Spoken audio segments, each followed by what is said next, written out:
there's something about anal penetration where you as a receiver have to really be able to surrender in a different way than in any other activity, I feel like.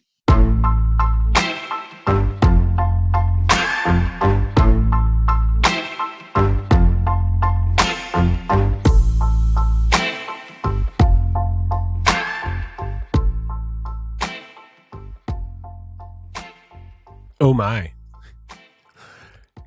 This is part 2 of my conversation with Fie Sommer, and we talk about the intimacy around receiving anal penetration, what it means to open up fully and to surrender, how to view sex as a spiritual practice, how to bring ritual into your sex life, sex as a healing balm on some of our wounds, and how Fie's sex life improved since she shifted away from watching pornography.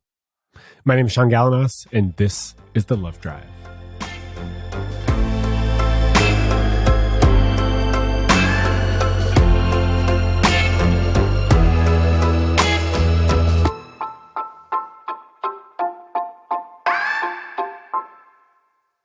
When you're fully open, you're fully open. There's no block. Yeah. Which means you're not violating a boundary. Yes. And I think in that space of full openness, which is created by a loving container where you feel super safe, a lot of like groundwork, kind of like the relation, like work in your relationship, feeling safe, feeling sexually safe, having talked about things, getting your body opened up, and all of this, then you can tap into a space where you are fully open and where so many things can be done to you, or like where you can practice sexual activities that are actually quite intense, and it feels so orgasmic. Whereas these activities are often shown in porn after 10 minutes of relating, you know?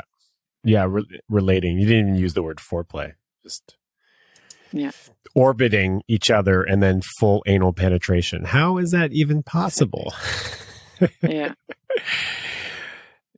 There's a lack of intimacy in pornography. Yeah. Yeah. You don't see just how beautiful making love can be, or having sex.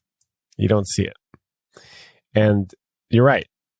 Generally speaking, to fully open up, it requires intimacy and trust. Yeah. Vulnerability. And that stuff doesn't happen in one encounter. Generally, it happens over time. And you slowly open up to your partner. And then, of course, like, opening up becomes easier because you already have laid the groundwork. You know that there's trust, you know that there's intimacy, and you can drop into that space a lot easier. And when you're open, you can do activities that might seem more intense, and you can receive them. You can receive that intensity because it's like wrapped in love and intimacy and respect and trust. I think trust is pretty key here. Yeah, that's what I try to say. Like that, I find myself doing activities now that are intense, as you say, and that I earlier did as well, but they felt horrible. And I just felt like I had to do them, but it didn't give me pleasure. And I thought back then, this will never be able to give me pleasure. It's actually just there for the man. Yeah. Whereas now I can actually feel that if we spend enough time to create a space that is nice, it can feel really good. But there's a lot of groundwork to do to get there. Yeah, I'm thinking about anal sex. That's like the thing that keeps coming up. Me too. Yeah. Nice. That can be super, super traumatic for a lot of people, and probably is because of the way it was approached earlier on in life, in earlier experiences. Yeah. And anal sex with the right amount of love and intention and intimacy and respect and trust that we're talking about can be slowness. Yeah. Super important. And I keep thinking about what you said about being fully open and how you can receive. You can receive when you're fully open in a way that feels really, really good, that you might not have ever thought that you could receive. It's also a big practice in surrendering into deeper layers somehow. Yeah, wow. This is beautiful. I like this direction that we're heading in. There's something, I have a hard time thinking of something more intimate than receiving anal penetration. It can truly be a really, really loving act. And so pleasurable. Yeah, also very pleasurable. Yeah. For some people. Eventually. And, caveat, it's not for everybody. True. Some people will just never want that sensation, and that's totally fine. Yeah. But there's something about like anal penetration where you as a receiver have to really be able to surrender, like in a different way than in any other activity, I feel like. What does that take for you? Or rather, what does that look like? Surrendering? Yeah. Building like this groundwork, kind of like a frame with that person before being able to at all step into that space where I can surrender like that. And that takes a lot of different things. It takes a lot of communication, talking about sex and about things that can come up and about how the sexual space should be like, and feeling trust, and I guess having like tapping into a sexual space a few times before tapping into anal sex, I guess, for me. Yeah.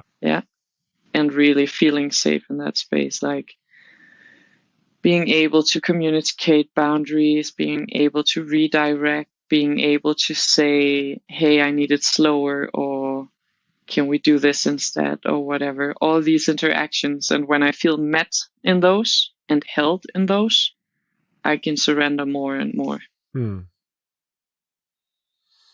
You mentioned, a key word that I always perk up on, which is talking about sex. Yeah.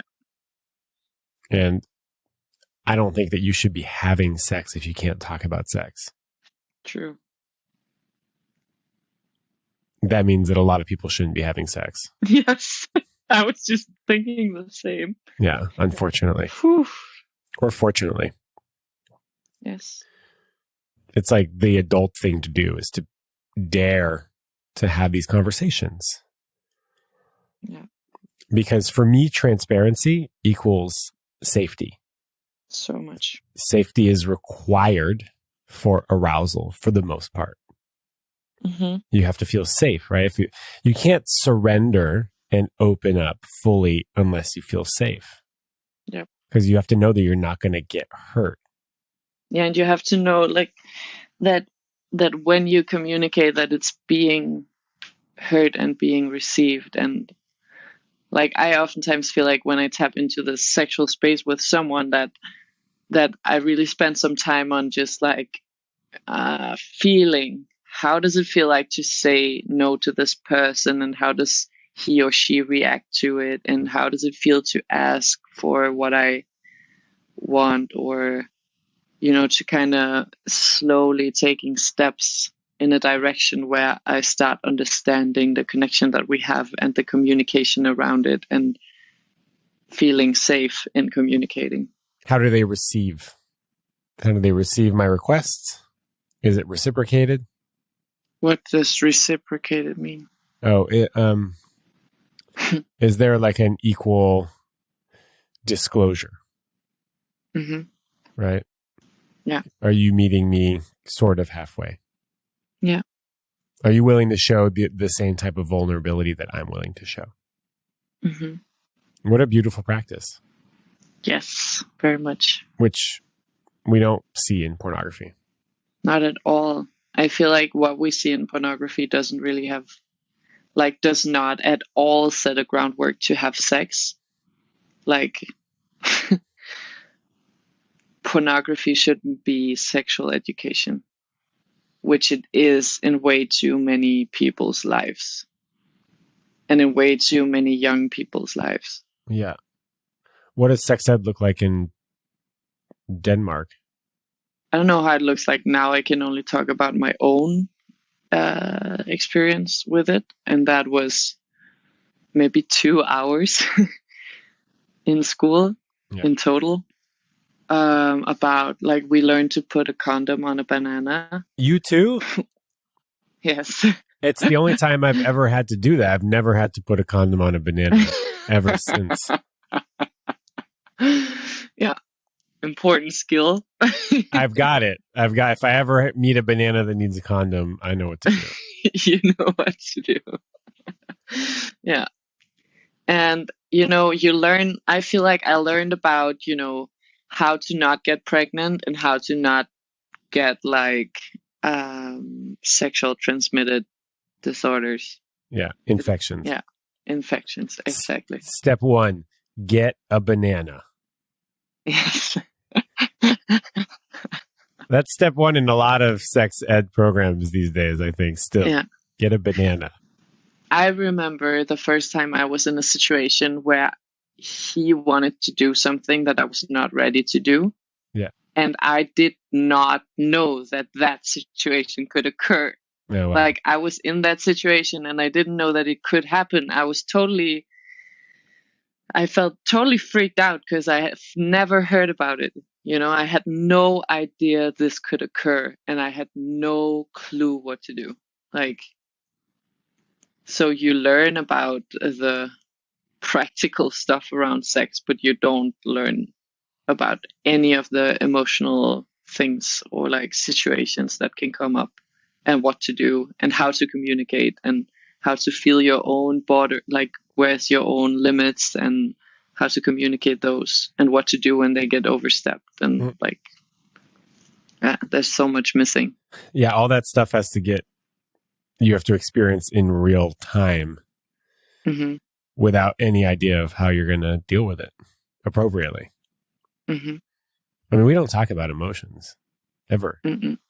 No. We're just supposed to figure it out. And our parents are supposed to do a good job at teaching us that stuff. And how can they if they never got it from their parents either? Mm-hmm. And also, like, sex has been such a taboo to talk about. Like, it still is for many people, but I think we're starting to get there. Like, us making this podcast, it's a good step for people to start talk about themes that has been, like, private before. Yeah. Yeah. We're doing our part. Yes. How will you continue to do your part? What do you mean? Well, what does your path look like in terms of, like, educating folks on this stuff and continue to talk about what is taboo? I'm talking a lot with the younger people, like, and to them. So I'm doing online talks and I'm going to start doing a podcast as well. It is all in Danish. Cool. Yes. Great. Yeah. I sometimes hold talks on schools about this stuff, and I love to do that. Yeah. And in general, I'm just sharing my story and my experiences a lot. Like, I use myself and my own story a lot. I love to that. talk up about these things. Yes. I wish I could connect with your message more, but I don't speak Danish. No. A lot of people don't speak Danish. Wait, how many people live in Denmark? Oh my God, don't ask me this question Okay. in the podcast. I should know. I'll edit this question out. 5 million, maybe? Okay, hold on. I'm looking it up. Hey, 5.7 million. Good job. Really? Yeah.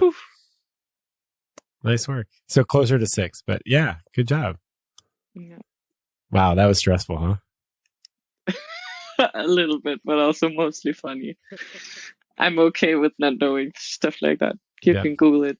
Yeah. How has your sex life improved in the last couple of years? Like insanely. Yeah. Yeah. It went from being like caught in the script that I learned from pornography and thinking so much about how I look like, in what position my belly looks more flat, in what position my ass looks better, and thinking about how I sound like, and that I should sound in a certain way. Like all the noise that all the sounds that I made during sex didn't come from me. It came from some idea about how I should sound like as a woman when being penetrated or when receiving oral sex. So I was so caught up in all these ideas about how, yes, it should be like, sound like, look like, and what I should do to the man. And now I feel super free. Like I feel like sex has become this space where I can just be and experience and connect on a deeper level to both myself and my partner. And sometimes even like I feel like it's a very spiritual practice, so I feel like I connect with something more than that. Oh yeah. Yeah. I absolutely see sex as a spiritual practice. Yes. And my partner and I like to create sort of a ritual ceremony space before we have sex. How do you do that? There's all the practical stuff, you know, like we often make a nest on the ground, not on the bed. I have a pickup truck that I camp in. So I have these like foam mattress that goes in the back. So I bring that into the house. And then, you know, lights down low, lots of candles, dimmers everywhere. So like a real dim environment, but where we can still see each other. Incense, music, really like soft, loving, often piano, non-vocal type music. And then we usually set an intention, you know, like what kind of night do we want to spend together? Like what kind of time do we want to have? What do we want to do? Sometimes we'll do desires, fears, and boundaries, or we'll just talk about what we want, what we're scared of, and what we don't want. Sometimes we'll do a heart to heart where we just kind of share, one way sharing how we're feeling. Oftentimes sitting, you know, cross-legged in front of each other in some various forms of undress. Circular breathing, eye gazing, all that kind of stuff. And just create like a really beautiful. Yeah, totally. Yeah, be really beautiful, loving environment. Usually 3 hours or so. That seems to be like the norm these days. Yes. And I get it. We don't have kids. Things are different when you have kids. Oh yeah, I don't have kids either. Yeah, a lot of parents are like, "Well, that, you know, we used to do that, but we got kids now, so we'll squeeze a 30 minutes in," which is great. It's fine. Yeah. We have the privilege of having more time, but like that for us, lovemaking is the activity, right? There's nothing else that's more important than that. That's the main activity of like the evening or the day, whatever. Yes. It's not like, oh, we'll go to a show and then we'll have sex. Like, we'll just have sex. Yes. And it's been like that for a while now. Beautiful. Yeah. And yeah, it is spiritual, and it's deeply, deeply, deeply healing. Oftentimes a lot of emotion comes up. Yes. And that's, I think, is another point, like that the sexual space or this intimate space that you tap into can hold not only pleasure and not only joy, but also like trauma healing, deep things coming up, all of this. And that's something I was never taught. And that's also obviously something you do not see in porn. Right. And I spend a lot of time like educating sexual partners around this if they don't know. Like, I talk to them, like things can come up, how to deal with it, and like that I need the sexual space to be a space where we can be with anything that comes up. Yeah. And we don't have to overrule it because, we're having sex, so we have to feel joy and pleasure. But it's okay to be with everything. Mm. Yeah. Yeah. Personally speaking, I haven't looked at pornography in a long time. Well, long time. Probably over a year. Yeah. Could be that's an extremely long time for some people and not that long for others. I do read a little bit of erotic literature every now and then, but I just don't want to look at pornography anymore. It doesn't feel authentic, even though there's like a ton of really beautiful, loving feminist porn. I don't actually know where it is. I haven't really watched too much of it, but I know it's out there. I have these. Sometimes guys talk to me about the fact that they no longer desire having sex with their partner. Yeah. And they're like, yeah, I just don't feel like it anymore. And I go, oh, okay. Are you looking at pornography? And they go, yeah, like every day. Yeah. And my suggestion to them is always like, well, you know what? What would happen? I'm curious to see what would happen if you stopped looking at porn. And they're like, what? Why would I do that? Yeah. And it's like, well, you're not having sex with your partner anymore. And you're prioritizing videos of strangers having probably extreme sex as your way of getting off rather than connecting with the person that like loves you. Yeah. And is available and wants to be intimate with you. Like, do you not see the correlation? Yeah. And just logistically speaking, if you don't masturbate to pornography, you're most likely going to be more excited to have sex with your partner. Yeah, just like, sure. Just like, think about it for a second. If you can't eat junk food, you're going to be hungry come dinner time. Like, that's very true. For the most part. And it doesn't mean that, if there are problems with your relationship, you'll still have to solve those problems. But if you remove pornography and masturbating to pornography, then you're left with less outlets for sexual release. Yes, and I think, like, for my part, at least I have experienced earlier on in my life that watching pornography is a kind of way to, like, it happened a lot in times when I didn't feel good in my life. So I would watch pornography and, like, get off to it a lot because it makes you feel like it makes you not feel, I guess. I absolutely, for most of my life, used pornography to change the way I feel. Yeah. I'm really glad you brought that up. Like, if I was working on something difficult and I didn't like the result of something, or I was just having a hard time, or I was sad, I would change that by looking at pornography. Yeah. And masturbating. And now when I masturbate, I just like masturbate and I enjoy the process of masturbating without digital imagery. Yeah. Like, I just feel the sensations. What does it feel like when I do this? Yes. And for my part, it's also been a journey in, like, how do I masturbate?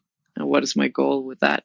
Like, I can go for 2 minutes on, like, I can touch myself for 2 minutes on my clit and I can have this very fast orgasm and that's it, or I can experience something deeper with myself. Mm. And that's also like it's this fast food kind of thought, like fast sex, fast porn, fast masturbation. It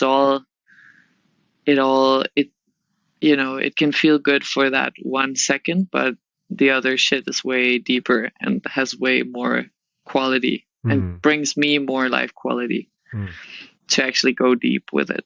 Yeah. And it gives you more options. Fast is cool if that's what you want. But slow is cool too, or something in the middle is great. Yeah. Playing with your butthole is great. Yes. Try it, people, sometimes.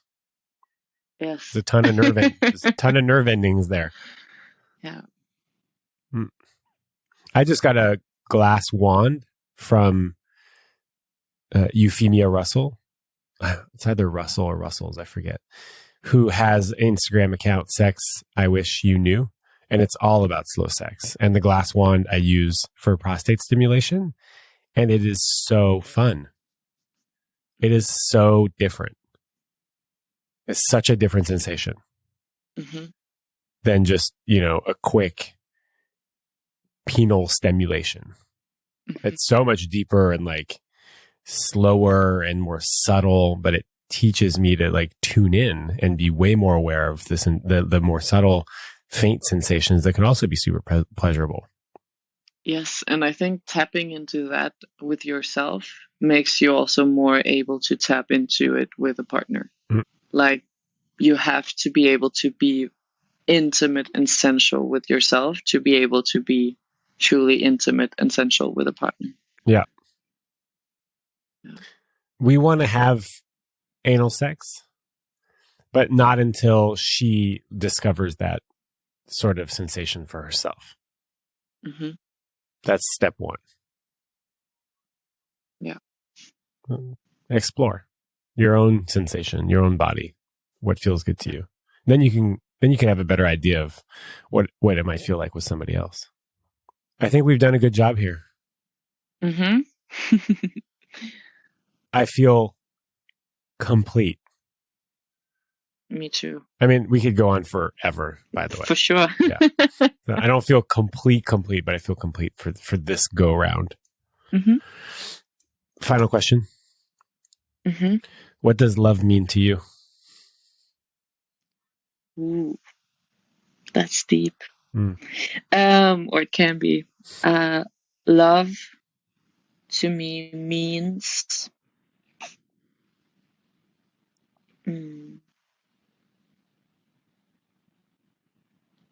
oh wow, it can mean so many things. I think for me, love is a feeling that's all around and inside of me. And when I tap into love, I experience life to its fullest because I don't choose or I don't live out of fear. And romantic love with someone means deepening connection to myself and to the world and the people around me. Nice. Yeah.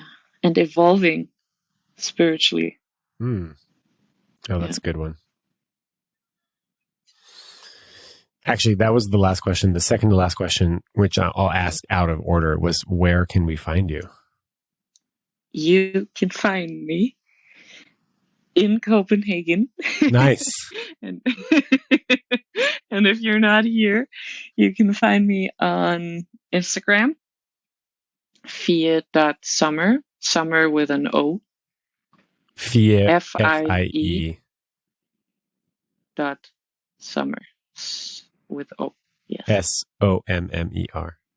Yes, and I'm trying to create English speaking content as well. So a lot of my posts are written in English, and in that way you can connect with me and the things I do.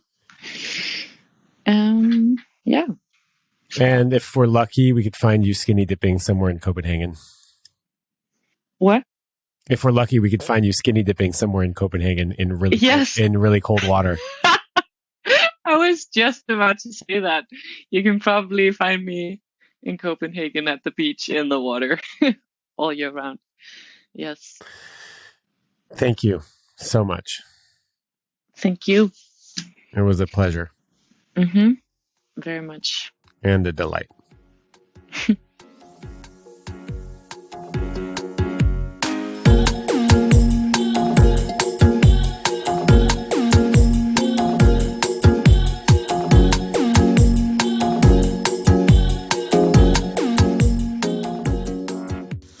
All right, lovebirds, thank you for spending this shortened period of time with Fie and myself.